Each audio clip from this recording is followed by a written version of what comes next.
So a question came to me that I hear a lot. So why do beings have to do penance when the God created them already like that? Like that? What does this mean, like that? Like the way you recognize yourself now? So many things seem to have passed already. And if you're talking about creation, well, as it seems, well, this like that was not always like that. It was smaller, clumsier, and a lot of adjectives can be put on this. So, since the body is born, you see a lot of things that can be called penance. Life is nothing but penance. But is this punishment? Or is it role fulfilling? From where you stand and the difficulties you seem to encounter, this seems like penance to overcome them. Because you're identifying with this role, the role only.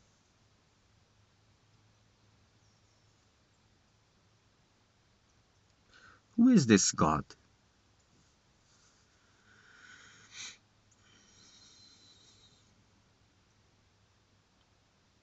Who is it but yourself? You see, there are those who say that there is creation, and there are those who say that there's no creation. And both are right. So as you are identifying with the story, and it is just a story, you see yourself in the middle of others, and you look at others, and you see your story, your individual story, but you're not getting the picture. It is just a story, which really doesn't exist in the absolute sense, but and we'll go to that. But from where you stand, it is just a story, not your story and other stories. It's a story with different characters. And as you don't know who you are, as you don't know that you are that God that you're referring to in the question, and not this character, well, that is the possible perception, and those questions are bound to come. When there is knowledge for that, when the part of the story reaches a point that it is possible to raise these questions. Because most beings don't even question this, because, well, they have no conditions for it. So from the standpoint of this character, he needs to continue to follow his part. It's inevitable. And these questions of penance, it is about attachments to the story, and not seeing this as a story, being immersed in the part, you see. But when you start to rise above this story in your understanding, in your seeing, still you continue to be compelled by the story, by the part. And there will be mixed feelings, like now, for example.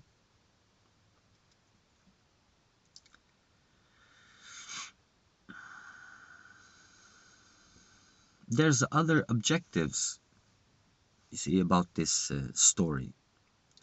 And it's not about just human love. It is also about divine love, which is far more greater. You see, all sorts of love are experienced. There's nothing but love.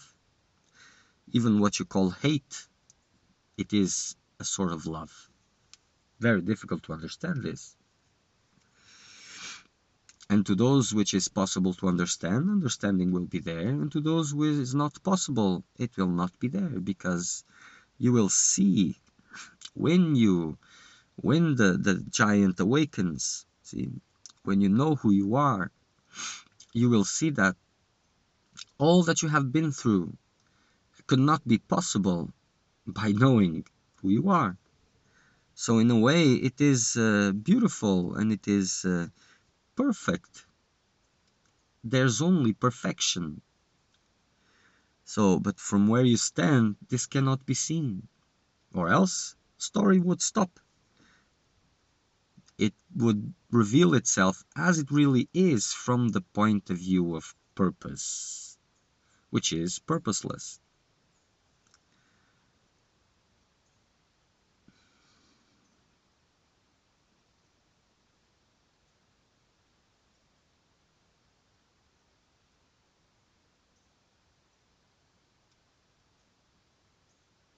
So this story really, really, really never happened.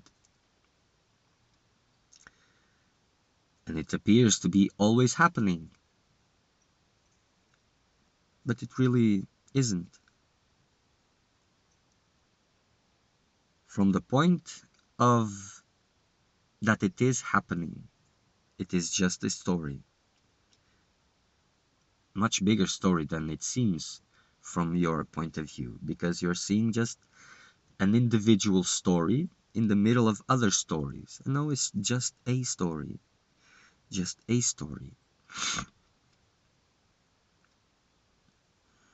You'll be touched in the way you need to fulfill your part. You see?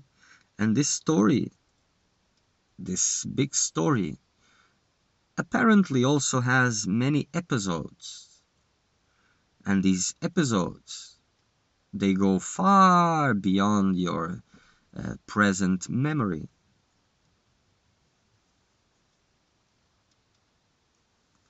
So with that little mind, it is impossible to embrace the whole story. So just bits and pieces, very small little pieces.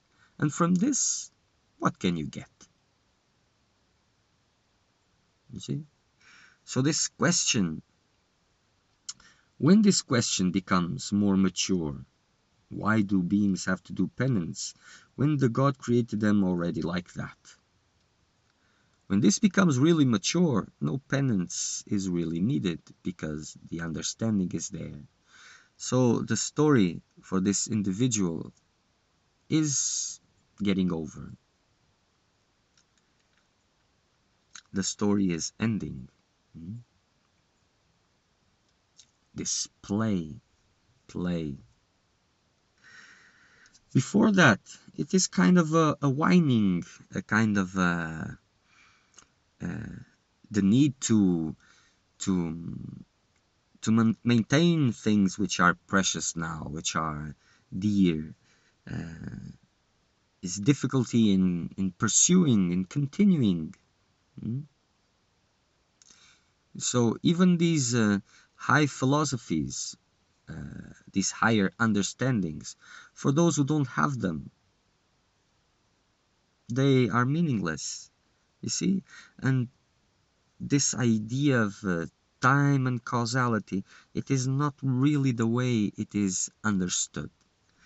This, you have to see that understanding is something that changes also and comes assisting the story.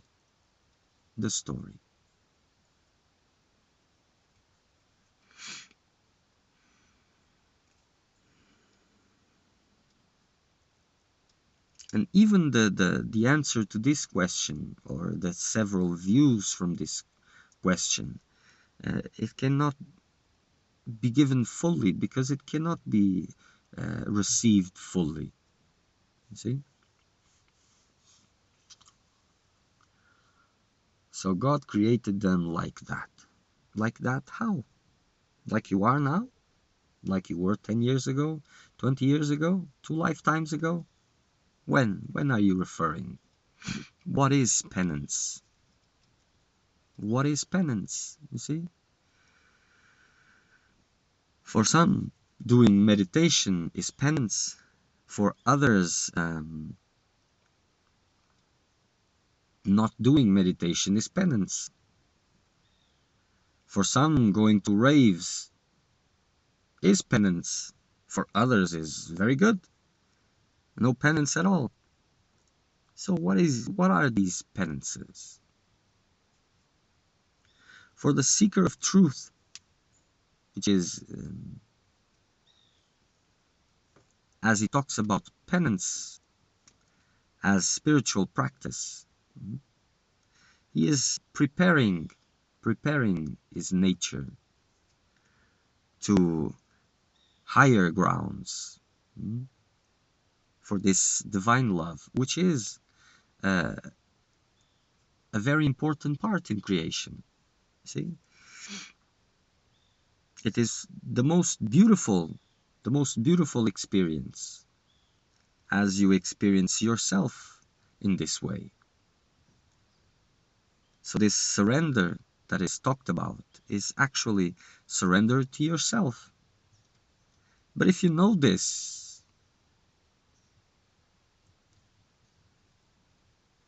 experience becomes nothing.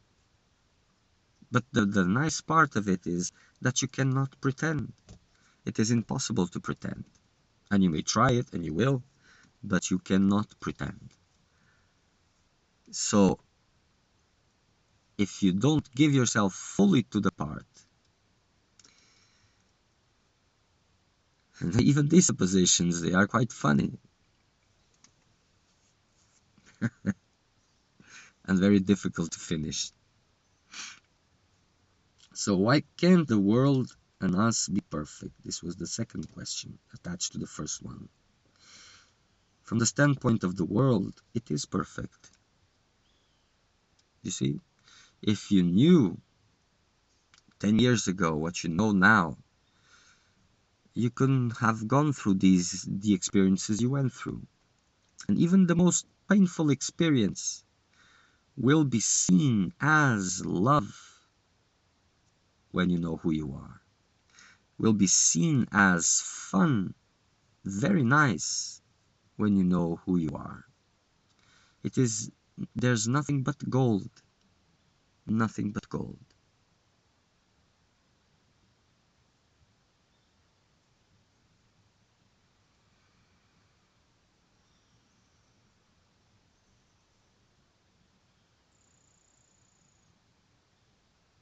There's really nothing but perfection.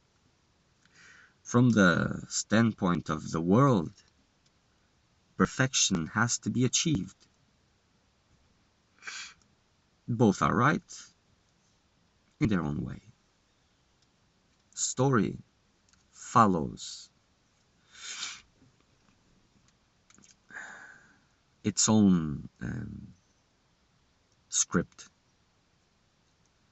And from this script, you imagine that you have an individual story, that you can decide things and this and that.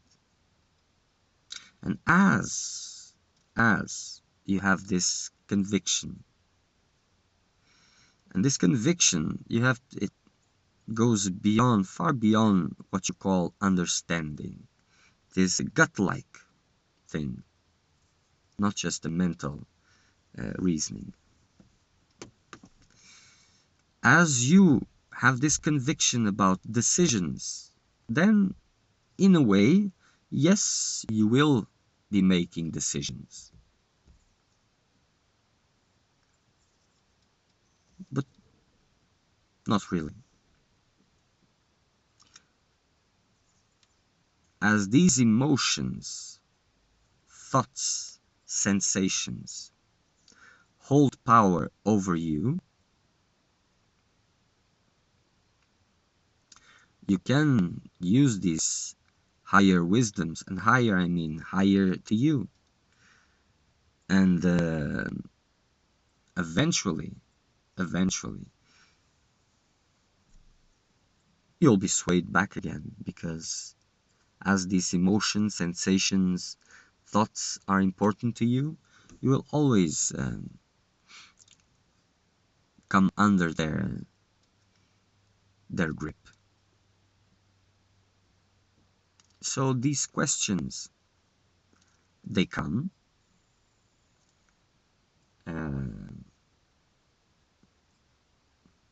but the story continues, you see? And inside the story is not a dead thing.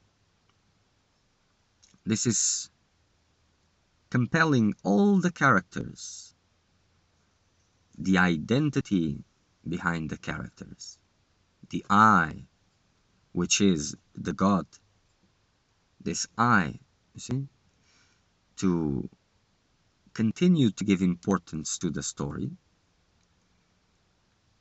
compel the character to continue to pursue and to do all these.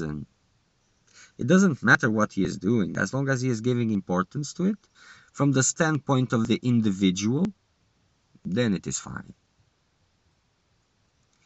And the more you will try to awaken from this, the more you will feel the counter force which starts coming to you.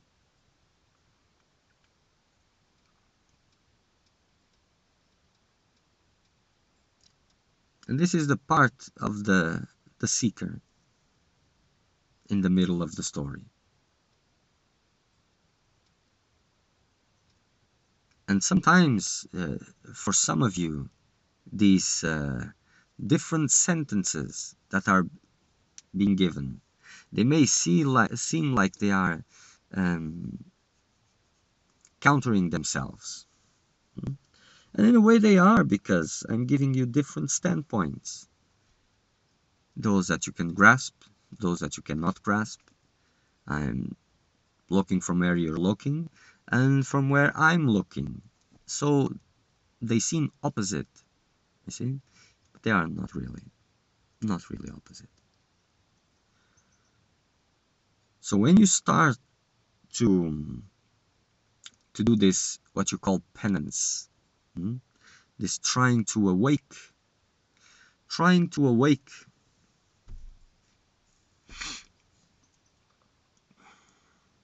from the story will rebel, you see? So this vision of let us just flow, this doesn't help the seeker. Not in the story, of course. Not for the character, of course. And for those who are saying that, oh, I'm not the character, look around. You're nothing but the character yet. Look around. So these ideas of, well,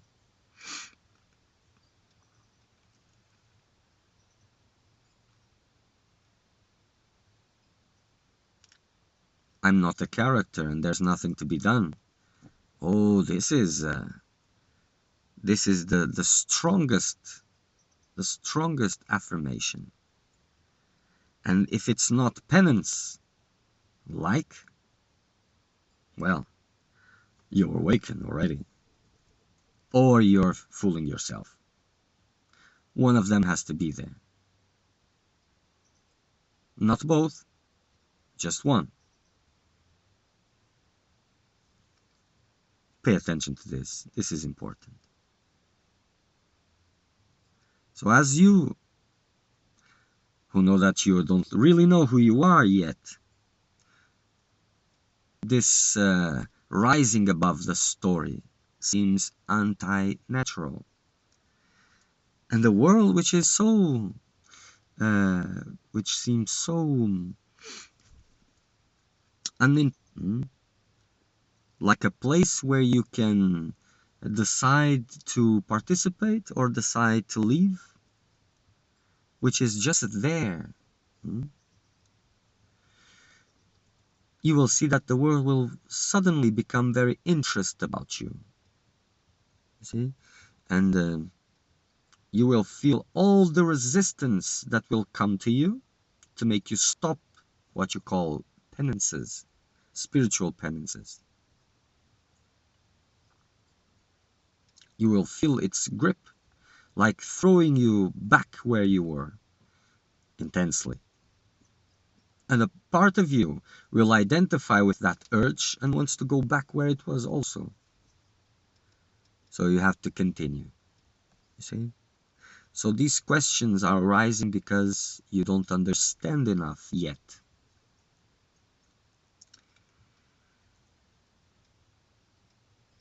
And that will almost always be like this. Because there will come a point where understanding will not be there yet also, but the need will not arise. This will become unimportant. But for the seeker of truth, it doesn't matter what he understands or what he doesn't. Just keep working. Keep your penance, which seems penance now. It will be seen different later, but what matters is where you seem to be standing now.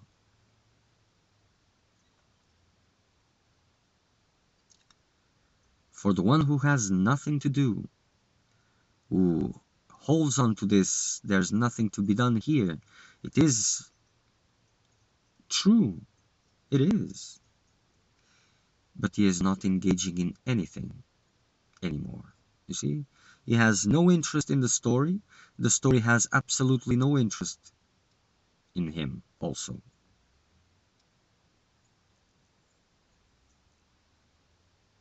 And it may be seen that he is doing nothing. But if he is not a knower of truth, then outwardly he is doing nothing. Innerly, he is intensely engaged. Intensely engaged. Even if it is only the greatest activity, which is soul communion. See? Divine romance.